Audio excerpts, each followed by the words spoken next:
થતાની સાથે જ સુરત શહેરના અલગ અલગ વિસ્તારોમાં ખાસ કરીને સાયરન વગાડવામાં આવ્યું હતું અને ત્યારબાદ આપ સીધા દ્રશ્યો જોઈ શકો છો। એક પછી એક જે બિલ્ડિંગોની જે લાઇટ છે તે લાઇટ બંધ થવા માંડી છે। ક્યાંક ને ક્યાંક કેન્દ્ર સરકાર દ્વારા લોકોને એ વાતની અપીલ કરવામાં આવી હતી કે સાંજનો જે સમય છે 7:30 થી 8 વાગ્યાનો જે સમય છે તેમાં ખાસ કરીને પોતાના ઘરની જે લાઇટ છે તે લાઇટ બંધ રાખે। આ અડધો કલાક જે છે તે દેશ માટે ખૂબ જ મહત્વનો છે અને ખાસ કરીને આપ જોઈ શકો છો સુરતના અડાજણપાલ વિસ્તારના સીધા દ્રશ્યો છે જ્યાં અંધારપટના જે દ્રશ્યો છે તે આપના સુધી હું પહોંચાડી રહ્યો છું। જે લોકો છે તે લોકોએ ક્યાંક ને ક્યાંક કેન્દ્ર સરકાર દ્વારા જે રીતે અપીલ કરવામાં આવી છે અપીલને ધ્યાનમાં રાખીને પોતાની જે ઘરની જે લાઇટ છે તે લાઇટ અહીં બંધ રાખવામાં આવી છે।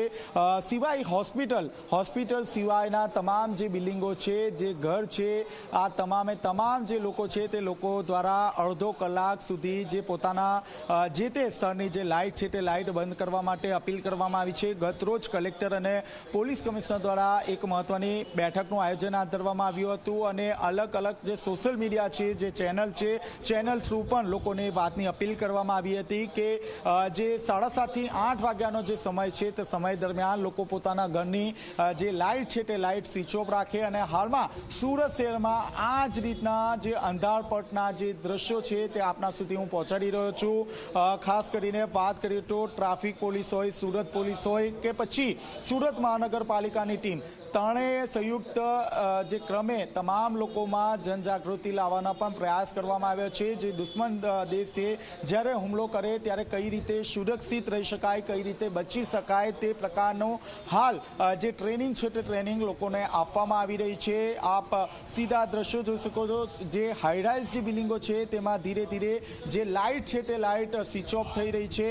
આ ઉપરાંત સુરતની વાત કરીએ તો સુરતમાં જે 4 રસ્તા પરની જે સિગ્નલ લાઇટ છે તે બંધ કરી દેવામાં આવી છે। આ સાથોસાથ દરેકે દરેક 4 રસ્તાઓ પર ટ્રાફિકના જે કોન્સ્ટેબલ છે તે ગોઠવી દેવામાં આવ્યા છે। મેન્યુઅલી રીતે વાહનો પસાર થઈ શકે તે પ્રકારનું જે આયોજન છે તે આયોજન કરવામાં આવી રહ્યું છે।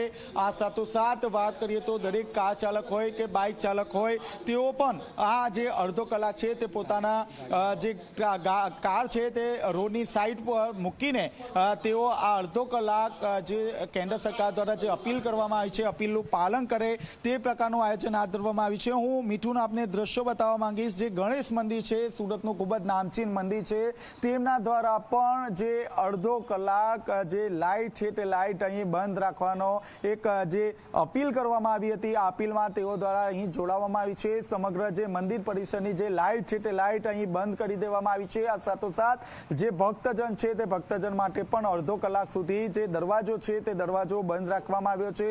આ સાથોસાથ મંદિરની જે બાજુ છે તે બાજુમાં જ આરટીઓ આવી છે। આરટીઓ ખાતે પણ તમામ જે લાઇટ છે તે લાઇટ બંધ કરી દેવામાં આવી છે।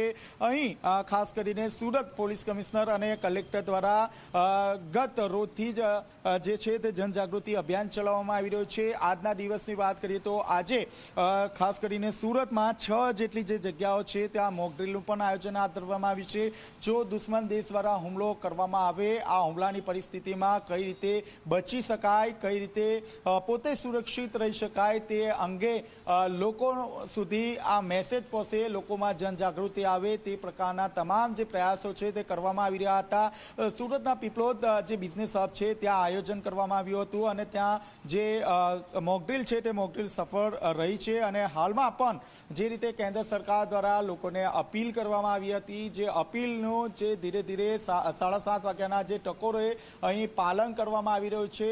લોકો પોતાના ઘર, બિલ્ડિંગ, હોટલ સહિતની તમામ જે સ્થળો છે તે સ્થળો ઉપર પોતાના જે વીજળી છે જે પોતાના ઘરની જે લાઇટ છે તે લાઇટ અહીં બંધ કરીને કેન્દ્ર સરકાર દ્વારા જે અપીલ કરવામાં આવી છે તે અપીલનું અહીં પાલન કરવામાં આવી રહ્યું છે। સાથોસાથ આપ જોઈ શકો છો જે બ્રિજની જે સ્ટ્રીટ પોલ છે તે સ્ટ્રીટ પોલ પણ બંધ કરી દેવામાં આવી છે। ફક્ત વાહન વ્યવહાર કરી શકાય તે પ્રકારનું આયોજન અહીં કરવામાં આવ્યું છે। જે બ્રિજ ઉપરની જે સ્ટ્રીટ લાઇટ હતી તે સ્ટ્રીટ લાઇટ બંધ રાખવાનો મહત્વનો અહીં જાહેરાત કરવામાં આવી હતી જેમાં સુરત મહાનગરપાલિકા દ્વારા પણ વિવિધ સ્થળો પરની જે સરકારી જે લાઇટો છે સરકારી જે સ્ટ્રીટ લાઇટ છે તે બંધ કરવાનો નિર્ણય કરવામાં આવ્યો હતો। 7:30 વાગ્યાના ટકોરે આ તમામ જે જાહેર સ્થળોની જે સ્ટ્રીટ લાઇટ છે તે પણ બંધ કરી દેવામાં આવી છે। સાથોસાથ આપ જોઈ શકો છો સામેનો જે પટ્ટો છે તાપી કિનારાની સામેનો આ પટ્ટો છે, જ્યાં વેસુ, પીપલોદ સહિતનો જે વિસ્તાર છે તે વિસ્તારમાં હાલ અંધારપટ જેવા જે દ્રશ્યો છે તે આપના સુધી હું પહોંચાડવાનો પ્રયાસ કરી રહ્યો છું.